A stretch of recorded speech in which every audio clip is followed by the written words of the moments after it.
You okay? Shit, I'm sorry. I got it on record. Coffee was minimally spilled. If you haven't watched my first look video on the S5 Mark II, what are you doing with your life?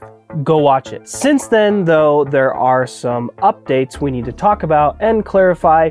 One in particular, the IBIS. I was using an older firmware on the S5 Mark II in Japan, and the IBIS was great, but things got pretty warpy below 24 millimeters. Honestly, even at 24 millimeters, I could still see some warpy corners. Panasonic released a new firmware that you guys will have on your S5 Mark II, and they said that you will get much less noticeable warpy corners up to 20 millimeters. And so in this video, we're going to be testing out the IBIS in different scenarios and at different focal lengths to see how much it's been improved. Also, yes, I have this thing and it's showing. Normally it's not showing, but I'm sick and I don't care if you guys can see it, so let's go.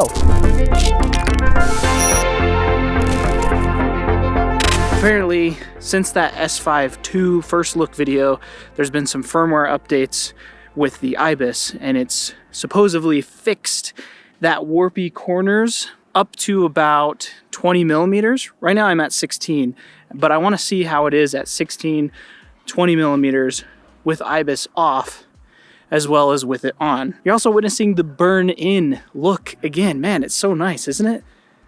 Damn, look at this. Look at this. I'm also at a park that's in my neighborhood. And yeah, I'm just gonna start walking around and just testing everything out. Okay, 16 millimeters. And this is no IBIS on. This is using the Mantis pod as well. In a vlog mode, I guess. I'm walking normally. I'm not trying to soften my steps or anything like that. 16 millimeters, no IBIS. It's been so rainy and so snowy in Utah these days. Like, this is actually kind of how I remember it when I was a kid, but this was just like covered in snow, and now it's been raining for like the past 3 days.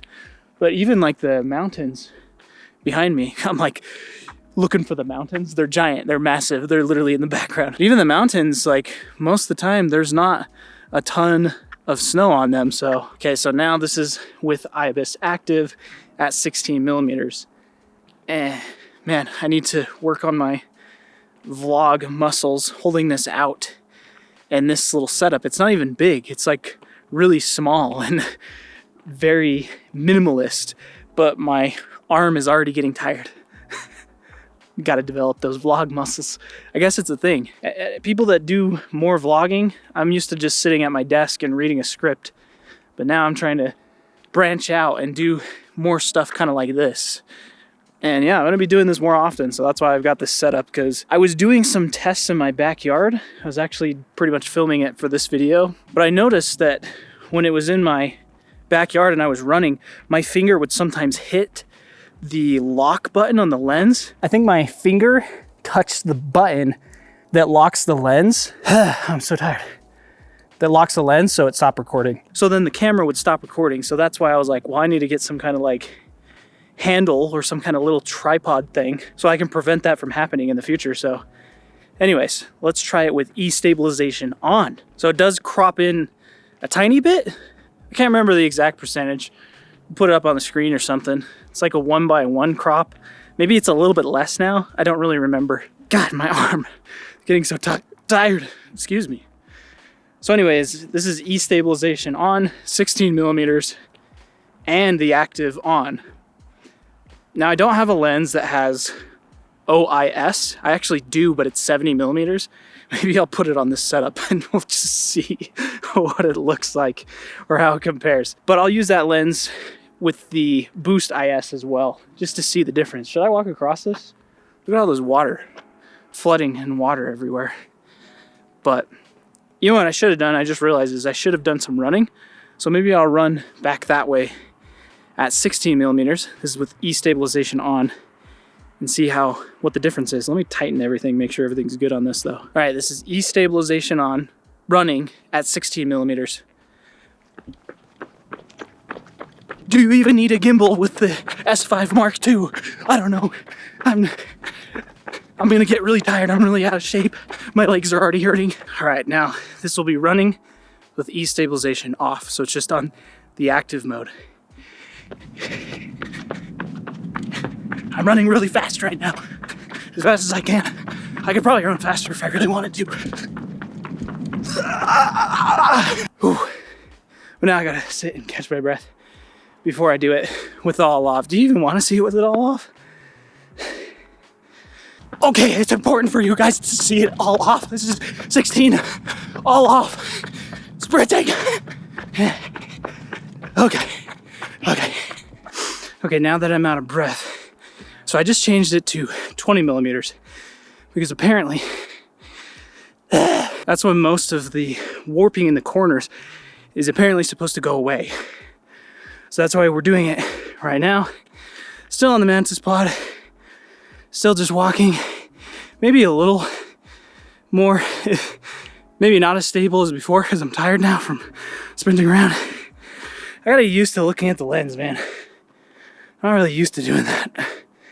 Okay, I'm gonna turn it on now. All right, vlog mode again. 20 millimeter, this is active. Are the corners warpy? Are they? I don't know. We will see. Post-production Dustin will be able to tell us if it is warping. Man, it's crazy they're building houses back there now. What time is it? I gotta pick my son up from daycare. Oh, we got plenty of time. Plenty of time to go pick him up. All right, E-stabilization is next. And now 20 millimeters. E-stabilization is active and on as well. Ah, shit, I forgot to do active off and just E-stabilization at both. What am I even doing? Does it even matter for me to do that? I don't think it even matters. I don't need to do that, do I? I don't need to. Are the corners warpy? Give me a thumbs up if the corners are not warpy, because that would make me give a thumbs up. I hope so. I hope they didn't lie when they said in the firmware that it was improved. Okay, this is 20 millimeters with E-stabilization on only. Only the E-stabilization, nothing else. I don't know if this is beneficial at all to just do E-stabilization. It doesn't really make sense. Like if you're gonna use stabilization, the in-body is probably better, but I don't know. For science, that's what I like to tell myself. Or, this is 16 millimeters by the way, it's to make my videos longer so then I can get paid more through the YouTube AdSense. I don't make hardly anything, just so you know. I just enjoy doing these videos and I'm really excited to do more of this type of stuff. It's fun. I feel like now that I've almost reached, like we're coming up on 10,000 subscribers. We're at 7,000. We're only like 5 away from 7,000. Hey, maybe by the time I'm done finished filming this, we'll be at 7,000. But I'm excited. It makes it more fun and I want to do more stuff like this. It's not time for me to run, is it yet? And now I'm sprinting back to my car. E-stabilization on at 20 millimeters. I'm tired. My arm's tired. Why, hello there. Yes, I am vlogging with OIS on a 70 to 200 millimeter lens. Does it look silly? Yes. Would you ever do this? No. Is there warpy corners? Probably not. I don't know why I did this, but my arm's tired. I don't know, it seemed like fun. So I'll show you the Boost IS too. Ooh, yeah, this is the optical image stabilization. Doing a little pan. How's that stabilization? Doing a nice little pan across the mountains. It's really steady. It's nice. Now, the Boost IS. This is crazy. I'm literally handheld right now. Literally handheld.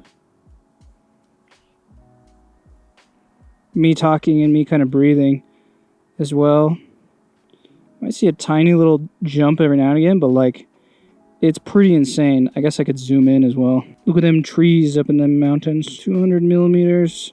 A few little jumps. If I stop talking though, I bet it'll stop jumping.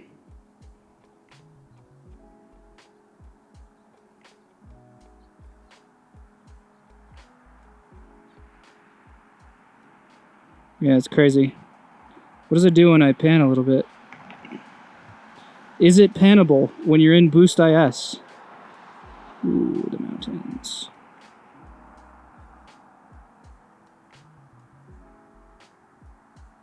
I feel like I have to go a little bit faster. So when I go like really slow, it does kind of like weird jumpy things. So you definitely can't really use it while panning unless, I guess unless you're in slow-mo.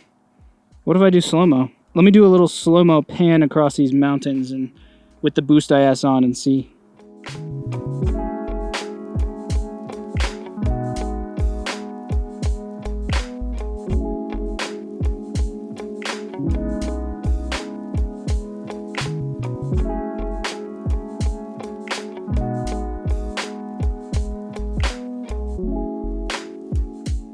Oh yeah, that Boost IS is really nice. I'm actually not even holding the camera. I just needed to get this shot of me saying that it was nice in slow-mo.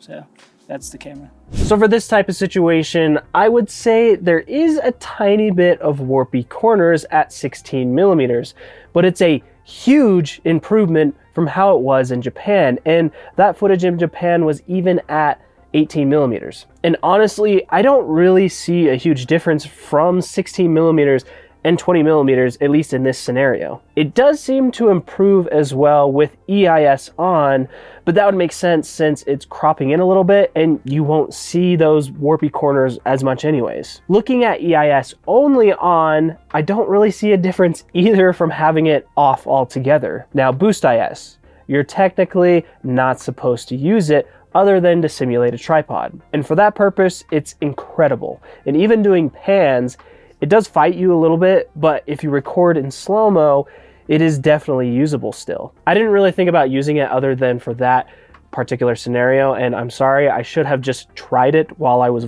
doing the vlog testing, so we'll have to revisit it in another video. But you probably want to see a situation that makes a little more sense to your use case, since a lot of you probably won't be doing vlogging. So let's just do that right after I tell you that you could win either of these lenses for free. All you have to do is subscribe to be entered to win this Miike L-mount 50mm 1.2 and follow me on Instagram to be entered to win this L-mount Panasonic 85mm 1.8. Once I reach 10,000 subscribers, I'll be giving away the Miike, and once I reach 10,000 followers on Instagram, I will give away the 85mm 1.8. Where were we? So I'm here with the S5 Mark II, and I wanted to do some tests, a little more kind of like real world tests, like a real world shoot at 16 millimeters, 20 millimeters, and 24 millimeters. And I'm using the in-body stabilization as well as the E-stabilization. And we're gonna see how warpy the corners are in those modes. And I'm here at a skate park. My buddy Dallas, he is here and he knows how to skate more than I do. He's filming right now, but hopefully he's still got it. I've also got the camera rigged up in the Condor Blue cage that you can also order from Condor Blue. They were very nice enough to send this to me. Full disclosure, they did send it to me, but no money exchange hands, and I've actually been a fan of Condor Blue. The cage for my S1H I actually purchased myself, so just because they sent it to me, it doesn't mean I'm biased, so don't at me in the comments, but let's go film some stuff. First off, excuse my terrible horizon and my feet entering the shot sometimes. I was paying more attention to where I was going over the monitor and were more interested in the warpy corners anyways. But for this case, the corners are definitely more noticeable at 16 millimeters when you are in active mode.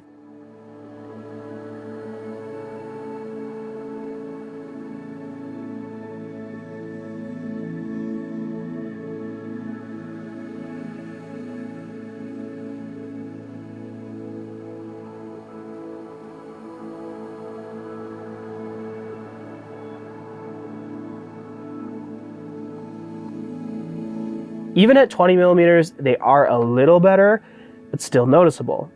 Now, in my opinion though, I don't think it's bad enough that it makes no sense to have the IBIS off at all. But obviously, if you turn it off, you'll get rid of those warpy corners.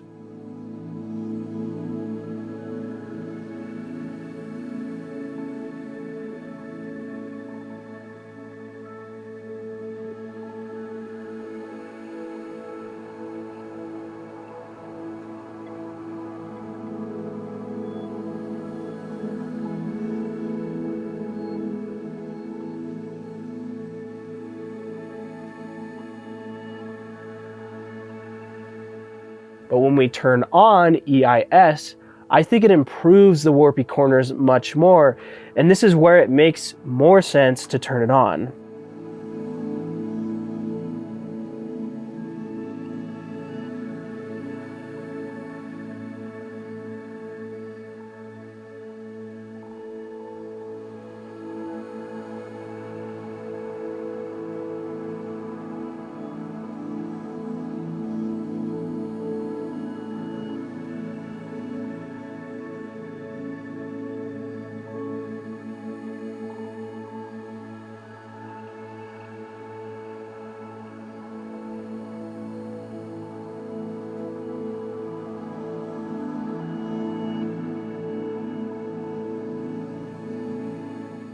It's still slightly there at 16 millimeters, barely there at 20 millimeters, and almost non-existent at 24 millimeters.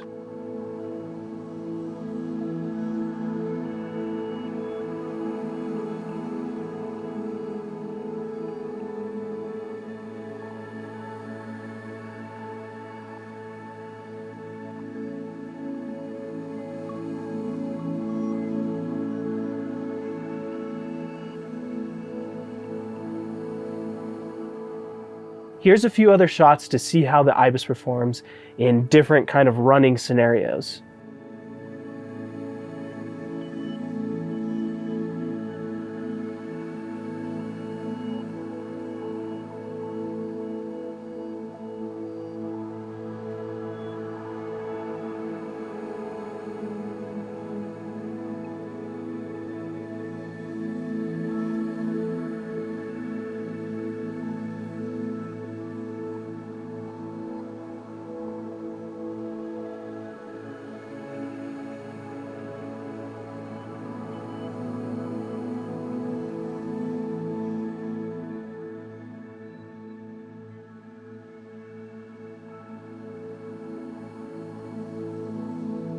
So the question, does the IBIS replace a gimbal?